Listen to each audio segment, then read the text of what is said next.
यकम जून से USA and West Indies के अंदर शुरू होने वाला टी20 वर्ल्ड कप 2024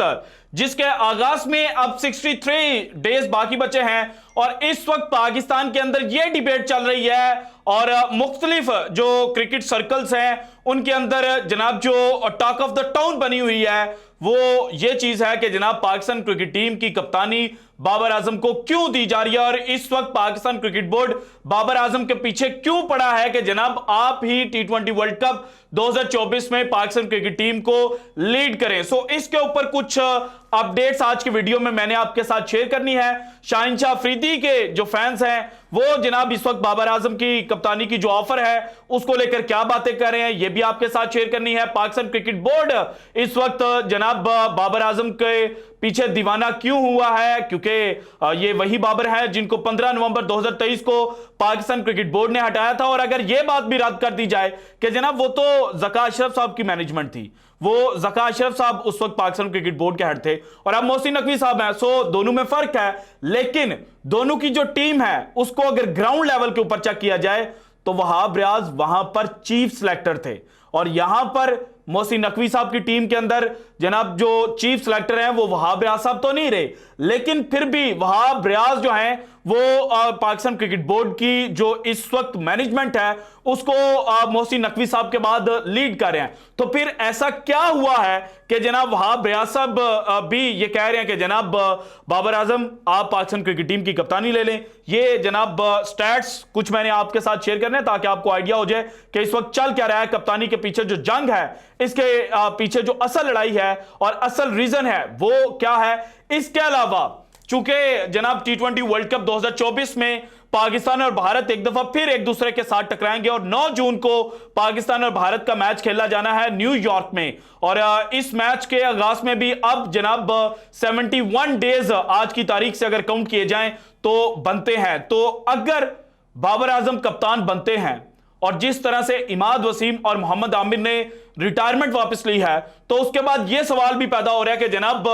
क्या शाहिनशाह अफरीदी टी20 वर्ल्ड कप का जो पाक भारत मैच खेला जाएगा इसके अंदर पाकिस्तान के लिए खेलेंगे। सो जनाब इसके ऊपर भी जो डिटेल्स हैं वो मैंने आपके साथ शेयर करनी है। लेकिन सबसे पहले अगर जनाब बात की जाए बाबर आजम को कप्तानी क्यों दी जा रही है और जनाब जो बाबर आजम के एंगेस्ट हैं वो ये बात कर रहे हैं कि बाबर आजम ने पाकिस्तान को 2020 में लीड करना शुरू किया, 2021 के टी20 वर्ल्ड कप में पाकिस्तान की कप्तानी की लेकिन पाकिस्तान चैंपियन नहीं बना, 2022 के टी20 वर्ल्ड कप में पाकिस्तान क्रिकेट टीम की कप्तानी की लेकिन पाकिस्तान चैंपियन नहीं बना। देन एशिया कप 2023 में आ जाए तो पाकिस्तान टीम की जो परफॉर्मेंस थी वो इंतहाई जनाब बुरी थी। इसके बाद ओडीआई वर्ल्ड कप 2023 की बात की जाए तो अगेन पाकिस्तान जो है वो वर्ल्ड कप के सेमीफाइनल तक क्वालिफाई नहीं कर पाया था। तो फिर जनाब बाबर आजम को कप्तानी क्यों दी जा रही है और ये वही लोग हैं जो केन विलियमसन को इस वक्त जो दुनिया क्रिकेट के अंदर कप्तान है ना उनमें सबसे ज्यादा हाई रेट करते हैं और केन विलियमसन के बारे में यह कहते हैं कि जनाब इससे ज्यादा हम्बल कैप्टन और इससे बेहतरीन कैप्टन इस वक्त दुनिया क्रिकेट के अंदर मौजूद नहीं है। हालांकि अगर केन विलियमसन की परफॉर्मेंस को चेक किया जाए 2016 में जो टी20 वर्ल्ड कप इंडिया के अंदर खेला गया पहली दफा इन्होंने जनाब जो न्यूजीलैंड क्रिकेट टीम है उसको मेगा इवेंट के अंदर कैप्टन किया और 2016 के टी20 वर्ल्ड कप में न्यूजीलैंड टीम जीत नहीं पाई थी, सेमीफाइनल में जनाब ये जाकर हार गए थे। इसके बाद जो दूसरा जनाब बड़ा इवेंट जिसमें कप्तानी की केन विलियमसन ने वो था ICC ODI world cup 2019।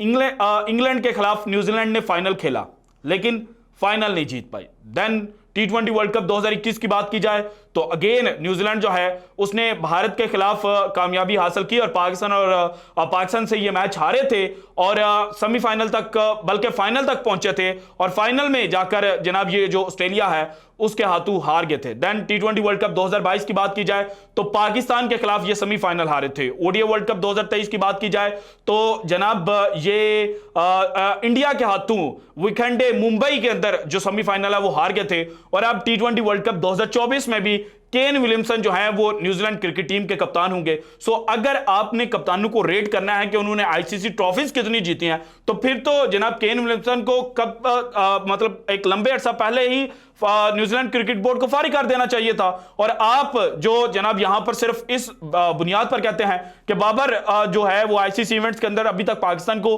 Trophy नहीं जितवा पाए, तो आपको भी फिर केन विलियमसन की जो कप्तानी है उसको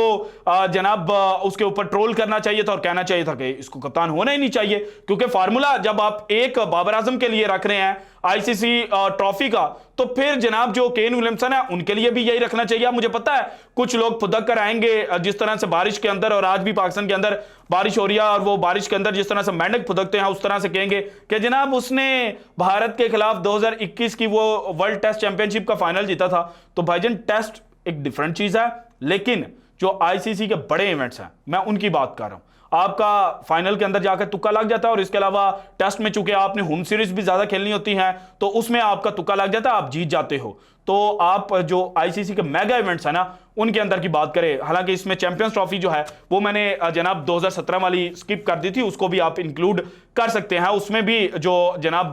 केन विलियमसन है उन्होंने न्यूजीलैंड क्रिकेट टीम की कप्तानी की थी। सो जनाब पहला जो एलिगेशन बाबर आजम पे लग रहा है कि इनको कप्तान क्यों लाया जा रहा है, वो तो यहां से रद्द हो जाता है। जो दूसरा एलिगेशन है कि जनाब फिर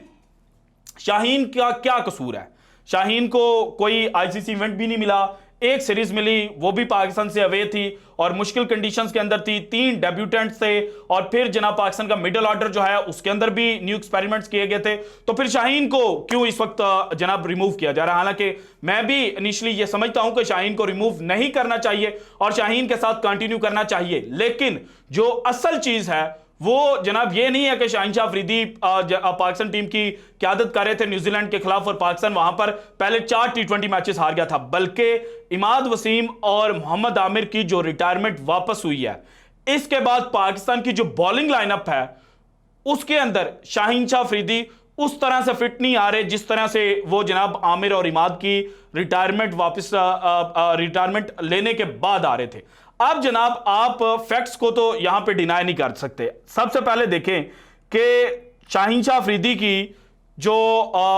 टी20 के डिफरेंट फेजेस के अंदर परफॉर्मेंस है, सो सबसे खतरनाक जो बॉलिंग शाहीन शाह अफरीदी करते हैं वो करते हैं पावर प्ले के अंदर, जहां पर 6.92 के इकोनॉमी रेट के साथ इनको जनाब जो रन्स हैं वो लगते हैं। इसके बाद मिडल ओवर्स के अंदर जो 6.92 है वो जनाब कन्वर्ट हो जाता है 8.37 के रन रेट में, और उसके बाद जो डेथ ओवर्स हैं 16वें से लेकर 20वें ओवर तक, ये जो 5 ओवर बनते हैं इनमें शाहीन शाह अफरीदी का इकोनॉमी रेट बनता है 8.69। और अगर जनाब इनके मुकाबले पर मोहम्मद आमिर का टी20 क्रिकेट के अंदर इकोनॉमी रेट देखा जाए मुख्तलिफ फेजेस के अंदर, तो पावर प्ले के अंदर मोहम्मद आमिर का इकोनॉमी रेट है 6.11 का। इसके बाद मिडल ओवर्स में यह कन्वर्ट होता है 8.18 में, जबकि डेथ ओवर्स के अंदर यह चला जाता है 8.47। सो ये दोनों बॉलर पावर प्ले के अंदर बेहतरीन बॉलिंग करते हैं, लेकिन डेथ ओवर के अंदर जनाब यहां पर इनको प्रॉब्लम जो है वो फेस करने पड़ते हैं। इसके अलावा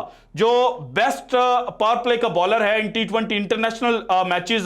जिसने मिनिमम 600 बॉल्स डिलीवर की हैं, उस लिस्ट में चेक किया जाए तो जो शाहीन शाह अफरीदी हैं वो 5वें नंबर के ऊपर आते हैं, और 5वें नंबर पर ये आते हैं। इनके ऊपर जो चौथा नंबर है उसके अंदर जनाब पाकिस्तान की जानिब से रिटायरमेंट अनाउंस करने वाले, बाद में वापस लेने वाले इमाद वसीम आते हैं, जिन्होंने 6.51 के इकोनॉमी रेट के साथ बॉलिंग जनाब पावर प्ले के अंदर की हुई है, मिनिमम 600 बॉलें फेंक कर। और शाहीन शाह अफरीदी का नंबर रन रेट है 6.92, जो पहले मैंने जनाब आपके साथ शेयर किया, और यहां पर भी आप देख सकते हैं। जबकि इनके ऊपर है मिचेल स्टार्क जिसका 6.38 है, देन जनाब सैम्यूल बद्री हैं जिनका 6.29 है, जबकि उनके ऊपर है भुवनेश्वर कुमार जो 5.65 के इकोनॉमी रेट के साथ टी20 इंटरनेशनल मैचेस के अंदर बॉलिंग कर चुके हैं। लेकिन चूंकि जनाब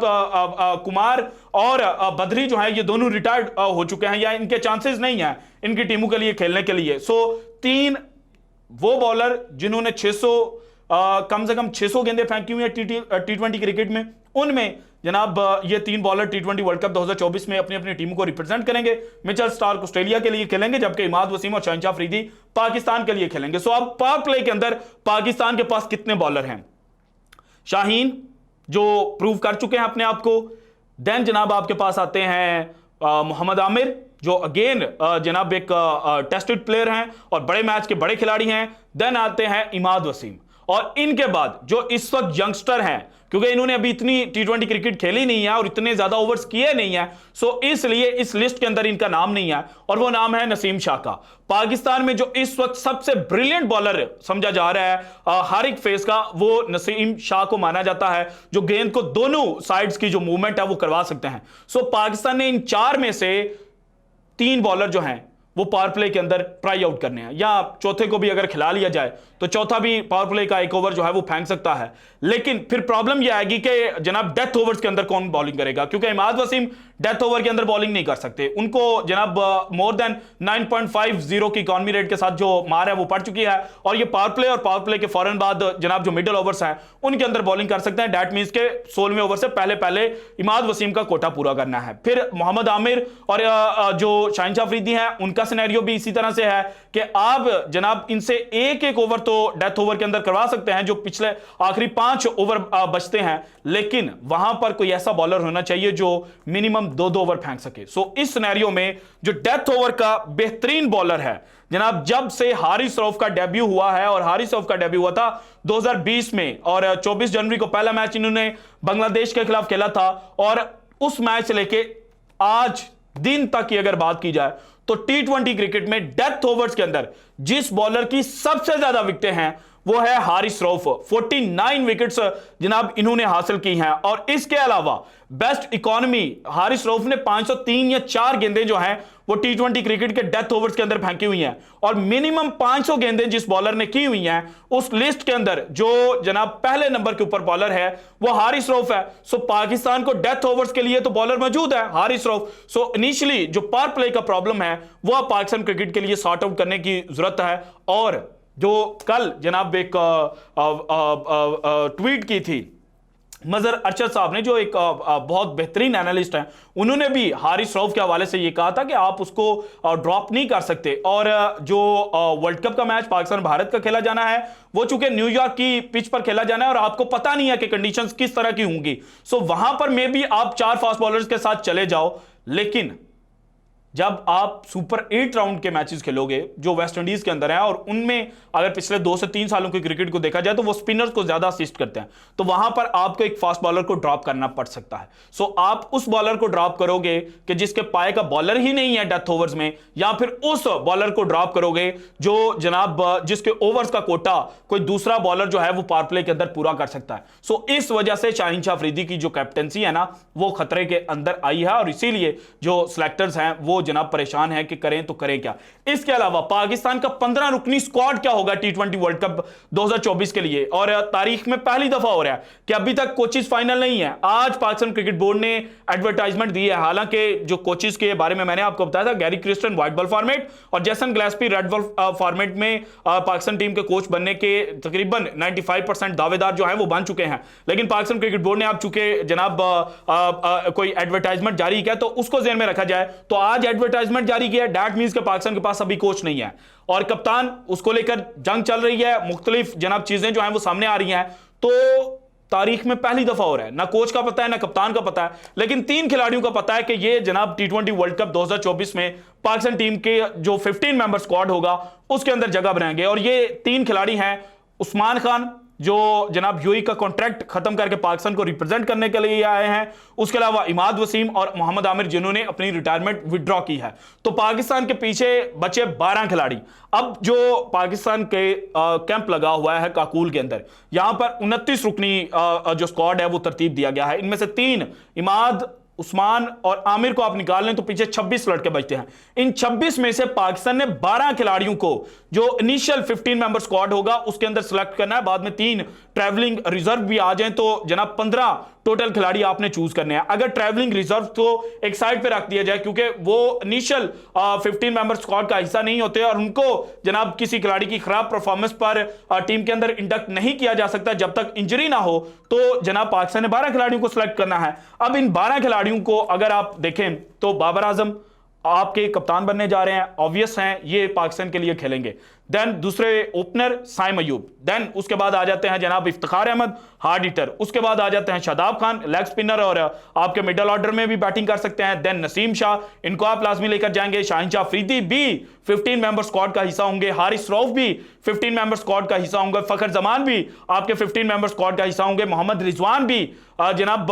15 मेंबर स्क्वाड का हिस्सा होंगे, क्योंकि आप उनको अभी साइडलाइन नहीं कर सकते। सो पीछे बची 3 स्लॉट्स, 9 खिलाड़ी जनाब, ये मैंने आपको बता दिए। 3 जो पहले सिलेक्ट हो चुके हैं, तो 3 स्लॉट्स बाकी हैं। इनमें आपने एक स्पिनर भी लेकर जाना है, जो इब्रार या उसामा मीर दोनों में से कोई एक खिलाड़ी हो सकता है। एक को आप साथ 15 मेंबर स्क्वाड के अंदर रख लेंगे, एक को आप ट्रैवलिंग रिजर्व के अंदर रख लेंगे।